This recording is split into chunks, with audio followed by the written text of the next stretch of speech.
Guys এই ভিডিওটা দেখো, যদি কেউ বলে যে আমরা লবি শেষ করে দিব, হয় তারা মজা করতেছে আর না হলে তারা বাংলাদেশ টপ ওয়ান। গাইস এই কথাটা বলছিল একজন ভাই, এই কথাটা যে এত পরিমাণ ভাইরাল হয়েছিল যেটা বলার বাইরে। এখন তোমরা অনেকেই বলবো যে ভাই আপনি বাংলাদেশ টপ ওয়ানের গেম প্লে ভিডিও আপলোড করতেছেন, তার মানে কি আপনি বাংলাদেশ টপ ওয়ানকে সাপোর্ট করেন? হ্যাঁ গাইস, আমি বলবো যে হ্যাঁ বাংলাদেশ টপ ওয়ানকেই সাপোর্ট করি। তোমরা বাংলাদেশ টপ ওয়ানের যারা লাভার আছো তারা এই ভিডিওতে ঝড় তুলে দাও।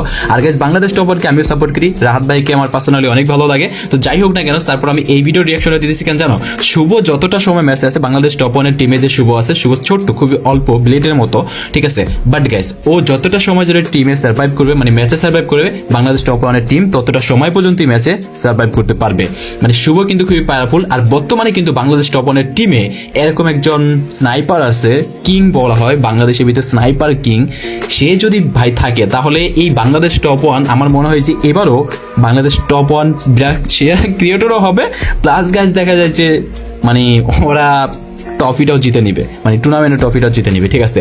সো গাইস এটা হলো শুভর খেলা কিন্তু ভাই অসাধারণ, ওর খেলা আমার পার্সোনালি কিন্তু অনেক ভালো লাগে। আর যারা দেখা যায় বাংলাদেশ টপ ওয়ানকে সাপোর্ট করতেছো ভাই, এই ভিডিওতে পুরো ঝড় তুলে দিবা, ঠিক আছে, কারণ আমরা দেখাই দিতে চাই বাংলাদেশ টপ ওয়ানের লাভার যারা আছে, মানে বিডি টপ ওয়ানের লাভার, তারা কিন্তু দেখিয়ে দিতে চাই এই ভিডিওতে যে কতটা সাপোর্ট করতেছে তাকে, ঠিক আছে। সবাই কিন্তু ঝড় তুলে দেবে এবং বাংলাদেশ টপ ওয়ান রাহাত ভাইকে মেনশন করে দিয়ে যাও।